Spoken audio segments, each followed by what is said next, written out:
Assalamualaikum warahmatullahi wabarakatuh. Hello everyone and hello to Miss Nufus. My name is Muhammad Agung Latif. I am a student from the Faculty of Law at University Pamulang. Currently, I live in Serang, Banten. Today, in this video, I would like to present a topic from our English for Law material that I find very interesting and crucial to understand, which is arrest and detention. This topic is central to criminal law, law enforcement, and the protection of individual human rights. Definition and distinction. First, let's look at the definitions. It is very important to distinguish between an arrest and a detention because they serve different purposes. Arrest is the act of lawfully taking a person into custody. This is usually done because the person is suspected of committing a crime. The main purpose here is punitive or penal to secure the accused person present for investigation or trial and to prevent them from committing further crime. Detention. On the other hand, detention refers to the act of holding a person in custody, typically for investigation or to prevent potential threat to public safety. Unlike arrest, detention is primarily preventive rather than punitive. It can happen either before or arrest, and it must follow strict legal safeguard. And three tips, types, and element. Next, let's discuss the legal framework, procedure, and element involved. Element and ground for arrest. An arrest cannot be made arbitrarily. There must be a reasonable suspicion or probable cause that a person has committed a crime. Based on the types of offense, arrest can be divided into two types. 1. Arrest with a warrant, usually required for non-cognizable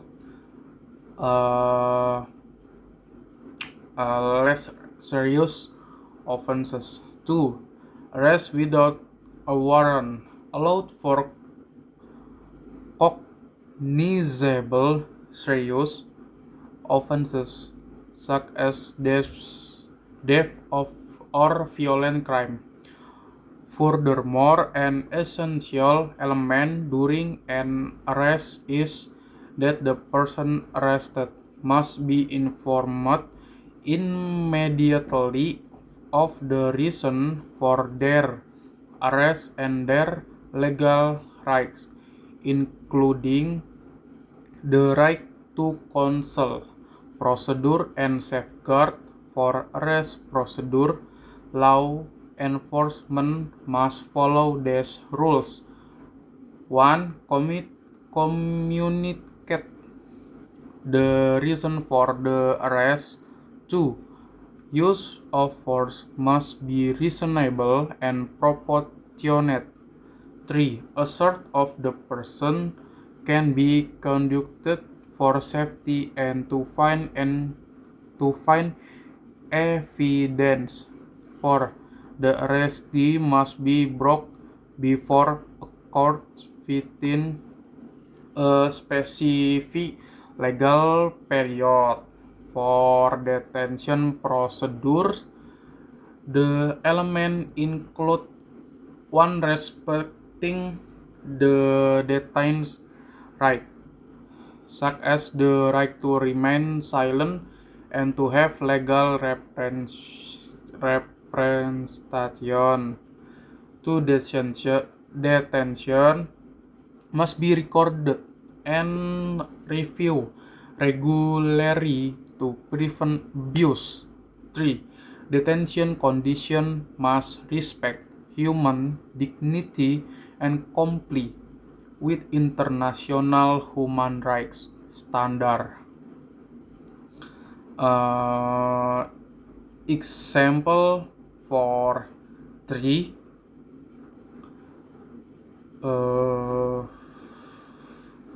To give a classic and famous example of of uh, of, of how crucial the safeguards are, we can look at the landmark case of Miranda, Arizona 1966 in the United States. In this case, Ernesto Miranda was arrested and interrogated by the police until he signed a confession. However, the police failed to inform him of his right to remain silent and his right to an attorney before the interrogation started. The Supreme Court later ruled that his confession could not be used in court because his constitutional rights were violated. This case became the foundation of what we now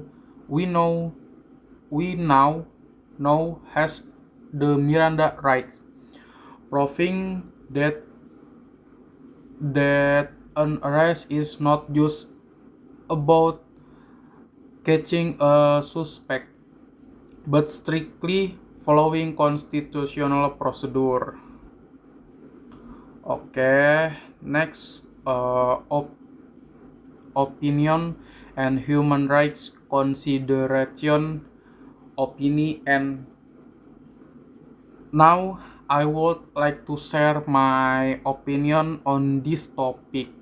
In my opinion, the power of arrest and detention is one of the most severe power given to the state because it directly deprives a person of their fundamental right to liberty and security. Therefore, a state governed by the rule of law must maintain a strict balance.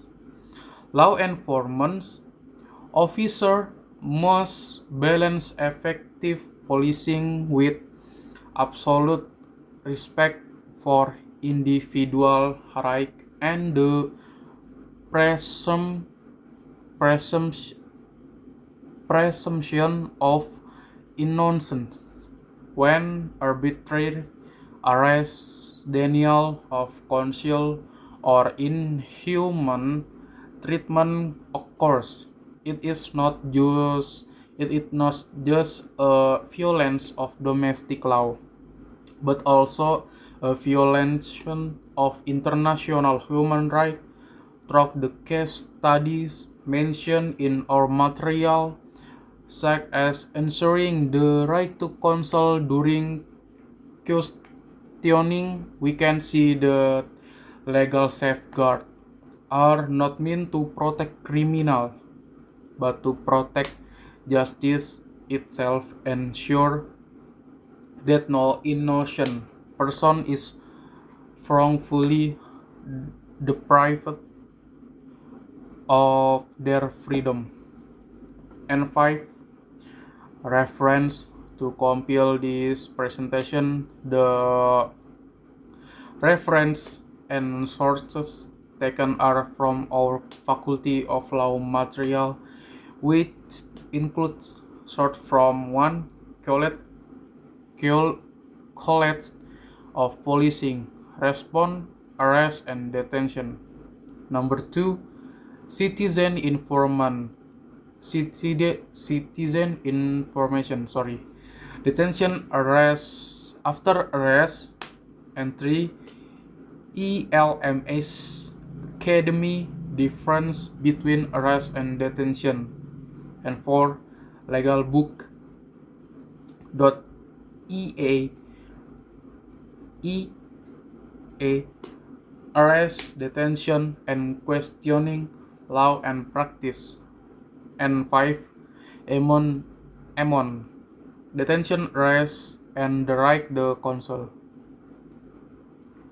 Okay, I think that is all for my video presentation today.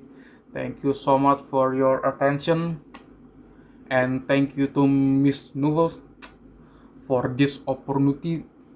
I hope this explanation give a clear insight into the legal concept of arrest and detention. Stay safe, everyone, and goodbye. Peace out. Sorry. Thank you, Miss.